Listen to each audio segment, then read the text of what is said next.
Dear Papa Dudut, sa lahat po ng mga nakatutok ngayon, huwag kalimutan na mag-like, mag-share, at mag-subscribe.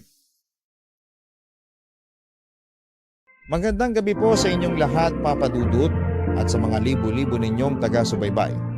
Gusto ko sanang i-share ang aking kwento kapag mabasa po ninyo ito. Ako nga pala si Leah, 26 years old sa ngayon at kasalukuyang nakatira sa Caloocan. Simula high school, may mga nagsasabi sa akin na above average naman ang itsura ko.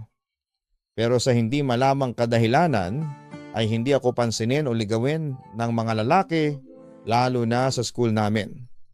Napapansin ito ng mga kaibigan at kaklase ko, pero ako ay nagpe-pretend sa kanila na okay lang sa akin. Samantala, ang isang close na pinsan ko ang pinagtanungan ko noon kung bakit hindi ako ligawin samantalang hindi naman ako pangit. Ang sabi niya sa akin, baka daw sa personality mo ang problema. Para daw kasing nakaka-intimidate ang personality mong prangka at madaldal. Dahil doon, sinubukan kong baguhin ang aking personality.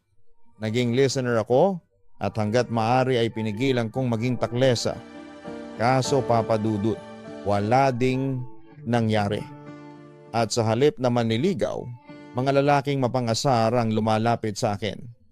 Isa na roon si Ramon. Ngunit isang araw, tila ba bad mood si Ramon noon.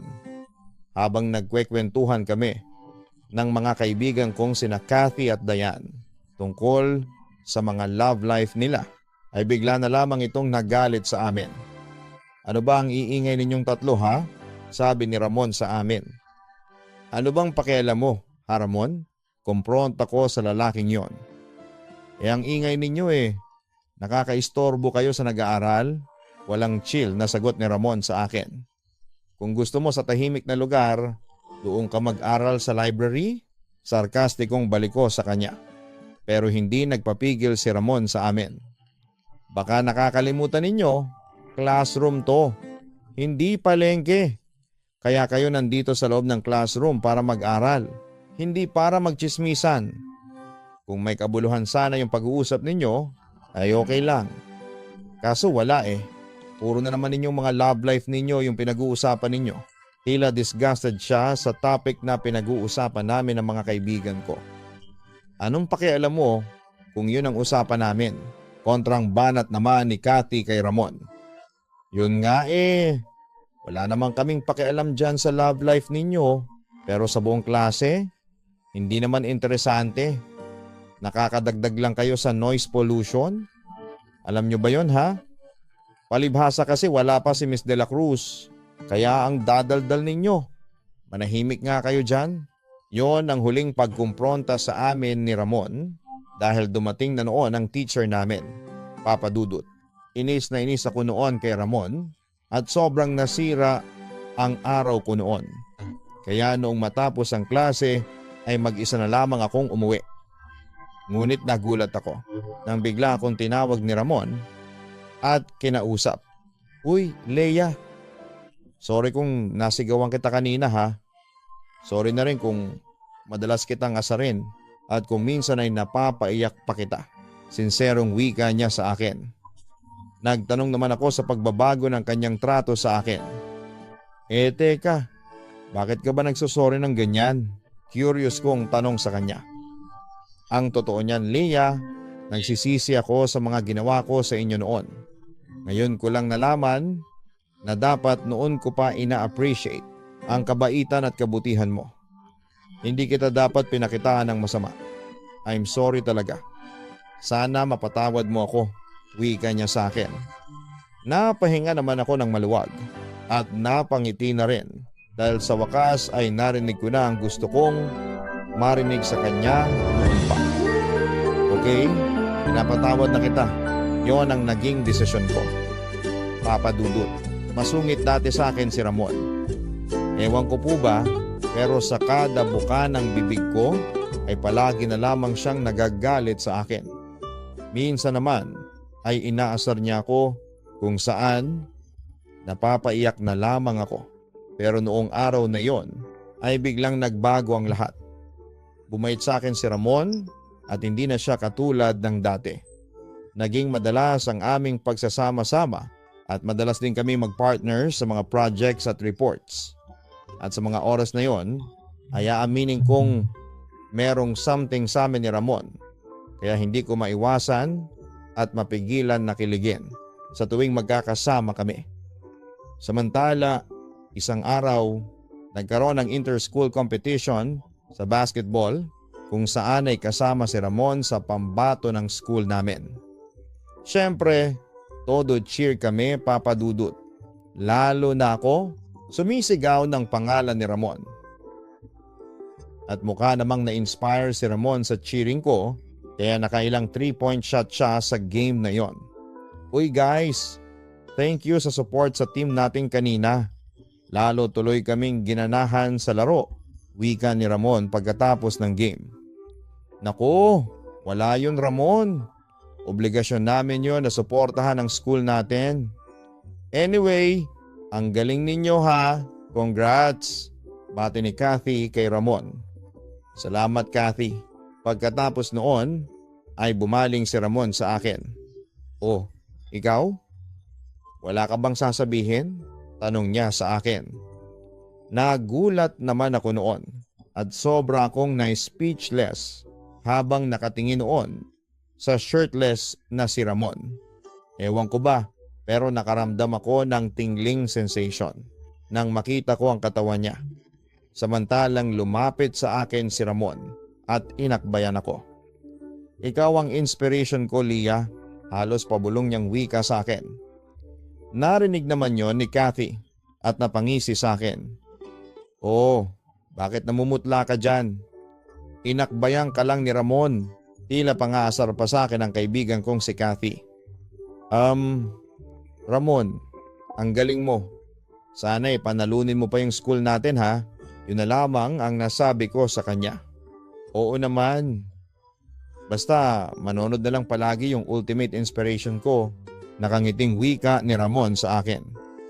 Pagkatapos ay lalo pa niya akong inakbayan palapit sa kanyang katawan. Narinig mo yun, Lia?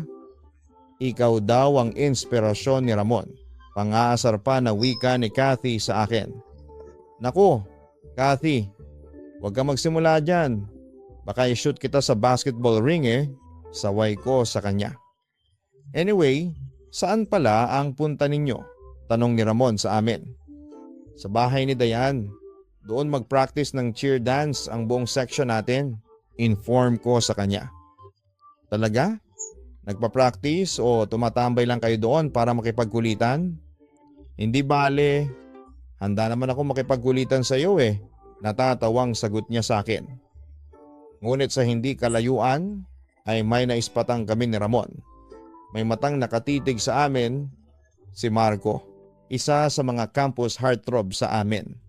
Uy, tingnan mo si Marco. Bulong sa akin ni Ramon. Tingin na naman siya sa atin. Mukhang hindi siya masaya sa nakita niya. No, iniwasan namin ni Ramon ang tingin. Marco naman siguro, tayo ang tinitingnan niya. Malay mo, may tinatanaw lang, kunwari kong sabi. Mukhang may gusto sa'yo si Marco wika ni Ramon sa akin. Hay nako, tigilan mo na yan. Pagsisimulan lang yan ang chismis. Pagpalag ko. Napahagikik naman si Ramon sa reaksyon ko. Kung sa bagay, mukhang hindi mo naman siya magugustuhan kasi iba ang crush mo Kaya na. Alam ko na kung sino ang crush mo. Tila nangaasar na sabi niya. Pwede ba? Huwag ka ngang mang-asar dyan. Ngunit hindi niya pinansin ang pagsaway ko sa kanya. Oh, huwag kang magalit sa akin. Sinabi ko lang sa'yo na alam ko na kung sino ang crush mo. Sa puntong yon ay hinarap ko na si Ramon. At sino naman yun Ako, nakangiting sagot niya sa akin.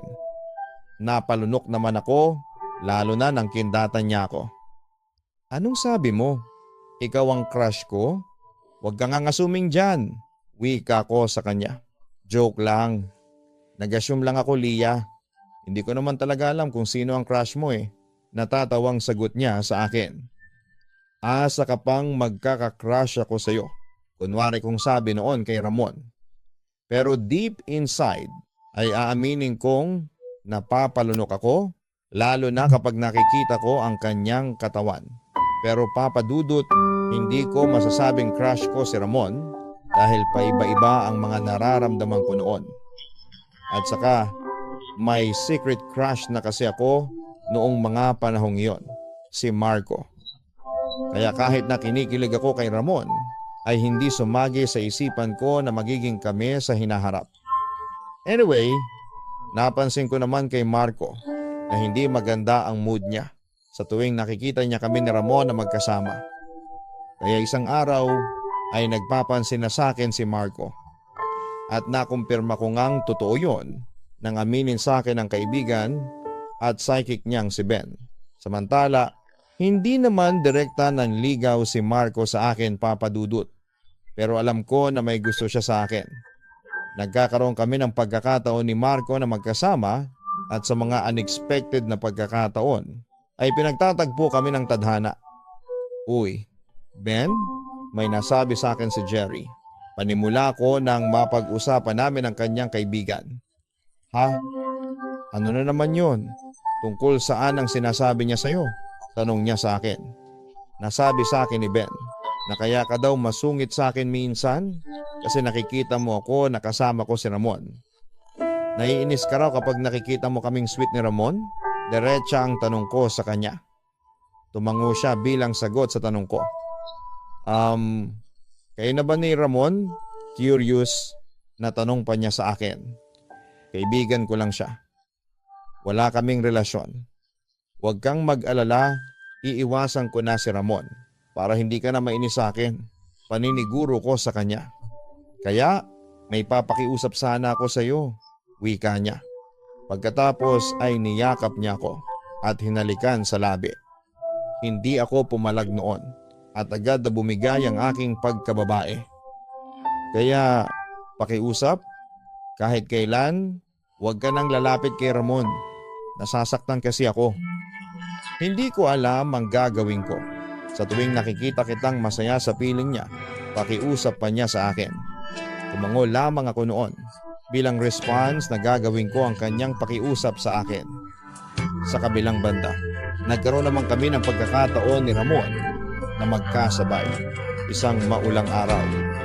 Uy, Lia, namimiss ko to. Yung magkasama tayong dalawa. Nitong mga nagdaang buwan, mukhang iniiwasan mo ako. Bakit, Lia? Tanong ni Ramon sa akin. Napalingon lamang ako sa kanya noon, ngunit hindi ako nakakibo nang makita ko ang sakit na dulot noon sa kanya. Bakit mo ginagawa sa akin yon? Alam mo ba na masakit sa akin yung ginagawa mo? Pagtatapat pa niya sa akin. I'm sorry, Ramon. Wika ko na lamang sa kanya. Bakit ka ba umiiwas sa akin? Dahil ba sa hindi mo na ako crush? At si Marco na ang crush mo ngayon? Diretso ang tanong niya sa akin. Ha? Teka, bakit mo naman nasabi yan? Sino bang may sabi sa'yo na crush kita? Sino din ang may sabi sa'yo na crush ko si Marco? Wait, huwag mong sabihin sa akin na si Cathy ang nagchismis sa'yo niyan? Tumango naman siya bilang tugon sa tanong ko. Oo, siya nga ang nagsabi. Huwag kang magalit kay Cathy, Lia. Totoo ba? Wala ka na bang pagkagusto sa akin? I'm sorry. Pero kaibigan lang ang tingin ko sa'yo. Malungkot kong sagot sa kanya. Kung ganun pala, wala akong pag-asa sa'yo. Buti pa si Marco. Ang swerte naman niya. Tila pinipigilan ni Ramon na bumuhos ang kanyang emosyon noong araw na yon. Ang mali ko ay umasa pa ako. Kakaiba kasi yung closeness natin, kaya umasa ako na mahal mo din ako. Pero hindi pala. Sana pala hindi na ako umasa para hindi na ako nag-aksaya ng panahon. Pagkatapos noon ay nauna na siyang umalis sa gitna ng malakas na ulan. Papa Dudut, doon ko na-realize na hindi si Ramon ang tinitibok ng puso ko, kundi si Marco. Kaya hindi ko na pinaasa pa si Ramon. Si Marco naman ay nagsimula ng manligaw sa akin. At dahil unti-unti ko na siyang minahal, kaya sinagot ko na rin siya. Hi Papa Dudut. Sobrang saya ko nang maging kami ni Marco. At sa pagkakataong iyon ay na-realize ko na masarap talagang magmahal. September 4, 2012 nang maging kami ni Marco. Kaya ang mga sumunod na araw ay parang paraiso sa amin dahil sa sobrang saya naming dalawa. Pero dahil nag-aaral pa kami noon at dahil kakastart pa lamang namin sa college, ay sari-saring hamon ang ibinigay nito sa relasyon namin. Isa na roon ang pagkakalayo naming dalawa dahil sa Cebu mag-aaral si Marco habang sa Batangas naman ako nag-decide na mag-aral. Uy, Lia, hindi mo sinabi sa akin na kayo na pala ni Kuya, ang sabi sa akin ng kapatid ni Marco at kaibigang si Tina. Hindi makakapaglihim sa akin yung kapatid kong yon. Nasabi na niya sa akin ang lahat. Na sinagot mo na siya bago kayo magkahiwalay. Pagpapatuloy niya. Okay ba naman ako sa iyo bilang girlfriend ng kuya mo? Usisa ako sa kanya. Oo naman, best friend kita perfect ka sa kuya ko. Tuwang-tuwa naman si Tina sa akin. Namimiss ko na si Marco. Ilang buwan din kaming hindi nagkita, ang sabi ko sa kanya. Hindi ko maitago ang lungkot ko ng mga oras na yon. Pero kagabi, nag-text sa akin si Marco na nasa barko na raw siya at pauwi na. Tina, gusto ko nang makita ang boyfriend ko. Nakita ko naman ang pagngisi ni Tina sa akin. Huwag kang mag-alala, makikita mo rin si kuya. Malay mo, makita mo siya dito. Makahulugang sabi niya sa akin. Lia, tawag sa akin ang isang pamilyar na boses ng isang lalaki. Kaya dali-dali akong lumingon at nakita ko doon si Marco. Nakangiti at tila masaya siya na makita ko. Papa Dudut, dahil naman sa sobrang kasabikan ay napatakbo ako palapit sa kanya at napayakap ng mahigpit. Yumakap din sa akin ang boyfriend ko. Na-miss kita. Oy, ikaw ha? Madalang ka mag-text o tumawag man lang sa akin. Sa totoo lang, malapit na ako magpu sa'yo, ang sabi ko noon sa kanya. Pasensya na Lia, kailangan ko lang kasing mag-focus sa pag-aaral ko. Si Tito kasi pinipressure ako. Pero hindi bale, sa susunod kong balik sa Cebu ay gagawin ko ang lahat para hindi mawala ang communication natin. Yun naman ang pinangako ni Marco sa akin. Uy Marco, hanggang kailan ka dito sa Batangas? Usisa ko sa kanya. 4 na araw lang ako dito, sagot niya habang bakas ko sa kanyang mukha ang kalungkutan. Ano? Ibig sabihin, 4 na araw lang kitang makakasama? Tila nalungkot din ako sa aking narinig, kaya ganoon na lamang ang aking reaksyon. Kailangan ko pa kasing pumunta ng Romblon para bisitahin ang mga magulang ko, paliwanag niya. Napatango lamang ako sa kanyang sinabi sa akin. Huwag kang mag-alala, naiintindihan ko. Maya-maya sabi ko pa sa kanya.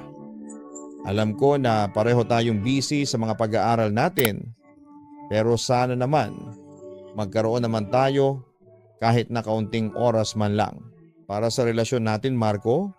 Maasahan ba kita? Tanong ko sa kanya. Oo, okay na paniniguro ko sa iyo. Hanggat nandito ako, sasamantalahin na natin ang pagkakataon na magkasama tayong dalawa, pangako niya. Papa Dudut. Hinarap namin ni Marco ang lahat ng hamon na yon sa relasyon namin. Yung kawalan ng oras dahil pareho kaming tutok sa pag-aaral. Dahil doon ay bihira na lamang kaming mag-usap sa telepono at madalang kaming magkita. Siguro'y 2 beses lamang sa isang taon. Noong unay nakakaya pa namin yon.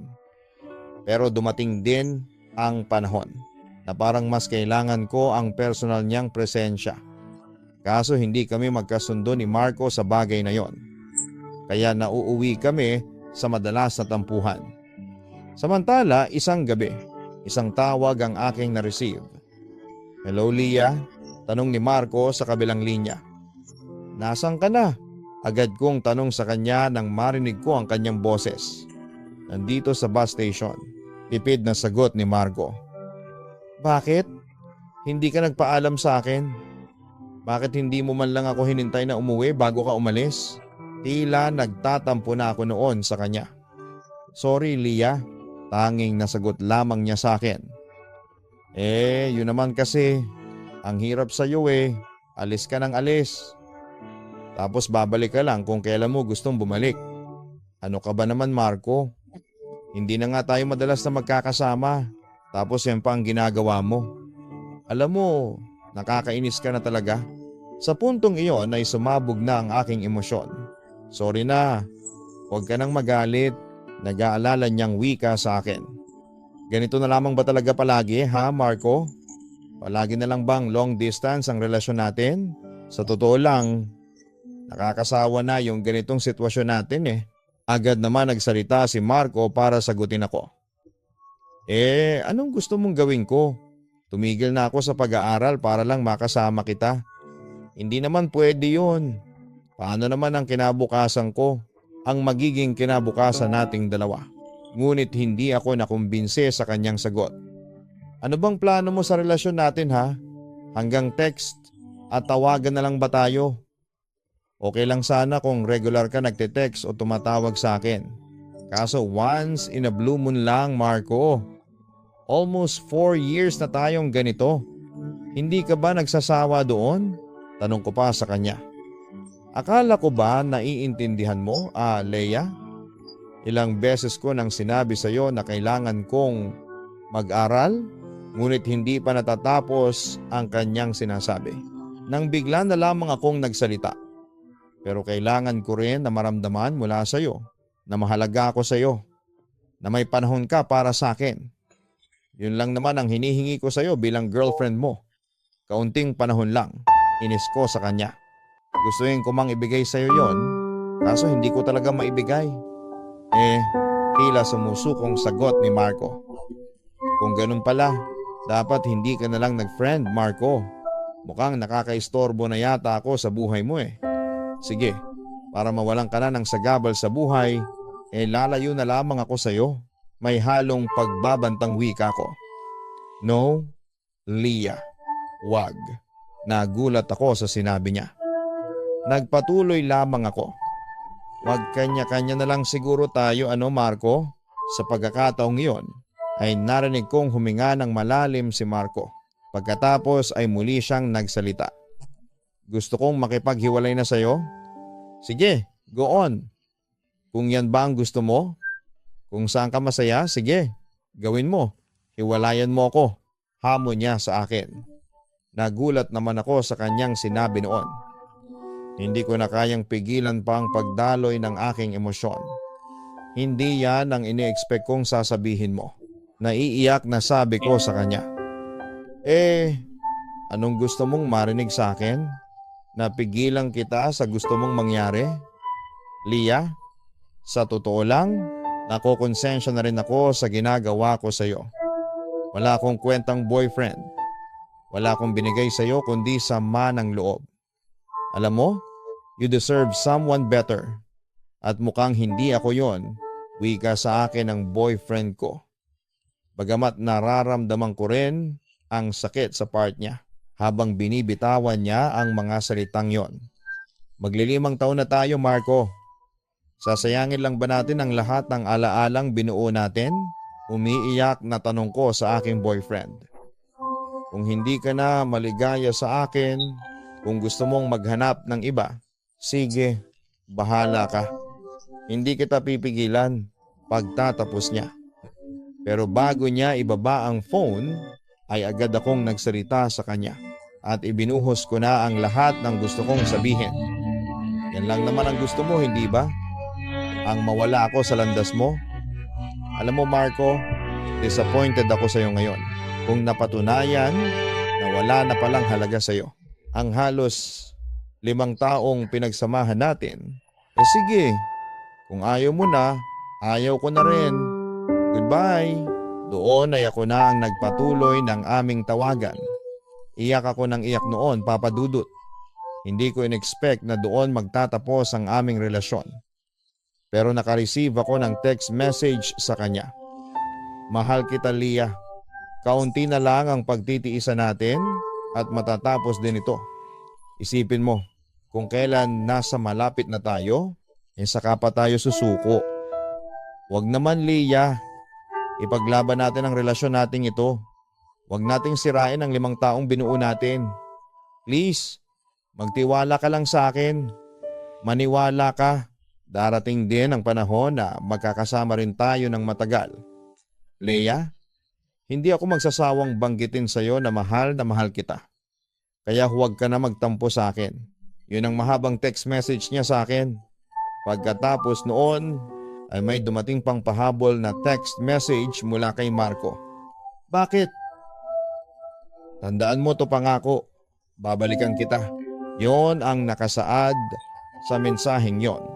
Papa Dudut.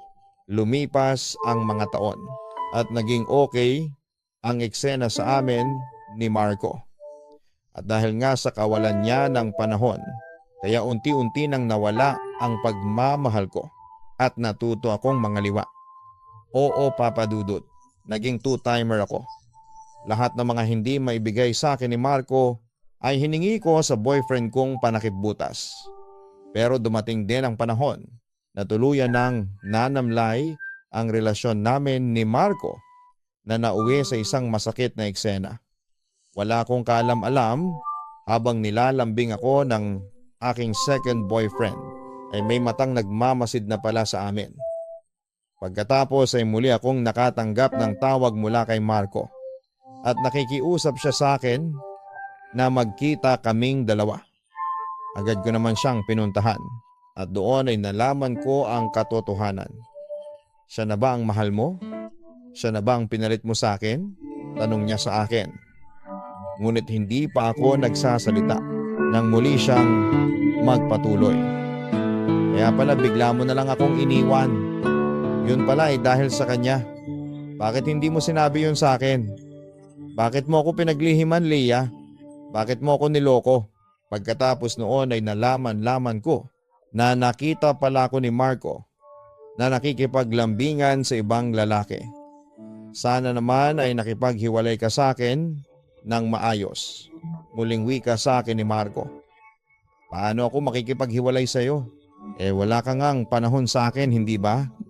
Hindi kita makausap. Kahit man lang sa text. Binabaliwala mo ako. Sige nga, paano ko sasabihin sa iyo yon? Yun naman ang naging sagot ko. 5 taon, Leah. 5 taon. Lahat ng yon, itinapon mo lang ng basta-basta. Umiiyak na sagot sa akin ni Marco. Ikaw rin naman ang may kasalanan niyan eh. Sino ba sa atin ang nagpabaya? Hindi ba't ikaw, Marco? Sinikap ko naman na unawain ka. Kaso, ikaw na rin mismo ang may problema. Tingnan mo, minsan na nga lang tayong mag-usap sa phone. Pero nagbabangayan pa tayo. Balik ko naman sa kanya. Paanong hindi tayo magbabangayan? Ang hirap mong umintindi, katwiran niya. Agad ko namang kinontra. Ako mahirap umintindi, Marco. Sa loob ng 5 taon, inintindi kita. Pinagpasensyahan kita sa kawalan mo ng malasakit sa relasyon natin. For 5 long years, ako ang nagdala ng relasyon natin. Ikaw, anong ginawa mo? Pinabayaan mo ako. Sinaktan mo lang ang kalooban ko. Makasarili ka kasi. Sarili mo lang ang iniisip mo. Hindi mo iniisip kung ano ang maaaring maramdaman ko sa mga pambabaliwala mong ginawa mo sa akin. Sa totoo lang, Marco, nasasaktan ako sa katotohanang sagaba lang ako sa buhay mo. Sa puntong yon ay hindi ko na napigilang dumaloy ang luha sa aking mga mata. Pero sana sinabi mo pa rin sa akin kung ayaw mo na. Hindi yung ganito. Oo, maaring nagkulang ako sa iyo, pero hindi sapat na dahilan yon para lokohin mo ako. Ramdam na ramdam ko ang sakit sa part ni Marco habang binabanggit niya ang mga salitang yon. Ngayong alam mo na ang dahilan kaya ako umiiwas sa iyo. Dapat na sigurong magkaroon na ng closure ang relasyon natin. Sagot ko na lamang sa kanya. Ganun na lang ba kadali sa iyo ang makipaghiwalay? Kasi nakahanap ka na ng kapalit ko? May hinanakit niyang sabi sa akin. maghiwalay na tayo. Tapos ang usapan. Pagtatapos ko. Papa Dudut, naging masakit ang hiwalayan namin. Pero minabuti kong mag-move on. At to make the story short, naka-move on din ako. Samantala, naging mabuting magkaibigan naman kami ni Marco. At ako rin ay may bagong boyfriend na rin ng mga panahong yon. Sa kabilang banda, nag-concentrate ako sa career ko bilang teacher. At masaya naman ako sa ngayon. May anak na ako at happily married na rin. Naging ninong pa nila Marco at Ramon ang panganay ko. In good terms na kami at tinatawanan na lamang namin ang mga nangyari sa aming tatlo. Leia, sana mabasa niyo po ito. At sa mga listeners dyan, makapagbigay sana ito ng katiting na inspirasyon, lalo na sa mga naging ex ninyo na posibleng maging kaibigan nyo. At ang bottom line dito, matutong magpatawad sa mga nagkasala sa inyo. Muli, maraming salamat. At aabangan ko ang kwento ko sa Papa Dudut Stories. Lubos na nagpapasalamat, Lia. Maraming salamat, Lia, sa pagbabahagi ng iyong kwento. Aminin natin na nagkamali ka sa pagiging two-timer mo kay Marco. Bagamat sabihin nating may pagkakamali din siya. Dahil sa kawalan niya ng oras sa relasyon ninyo, hindi pa rin yun reason para lokohin siya. Sana bago ka pumasok sa bagong relasyon, ay nakipaghiwalay ka muna sa kanya. Nang sa ganoon, ay hindi nasaktan ng ganoon ang damdamin ng ex-boyfriend mo. Anyway, na-realize mo rin naman ang iyong pagkakamali. At sa ngayon, ay in good terms na kayo ni Marco. At na-realize ninyong pareho na you are better off as magkakaibigan na lamang. Basta mga ka-online, tandaan natin na mali ang pamangka sa dalawang ilog. Mamili ka sa dalawa kung sino sa kanila ang tunay mong mahal. At sa maiiwan, maayos kang makipaghiwalay sa kanya. At huwag mo na siyang paasahin pa. Magandang may closure ang lahat para madali kayong mag-recover at makapag-move on. Sa lahat po ng mga nanonood ngayon, napansin po ni Papa Dudut na karamihan sa inyo ay hindi pa nakasubscribe. Ano pang hinihintay ninyo? Pindutin na po ang notification bell at subscribe button. Maraming salamat po sa inyong lahat.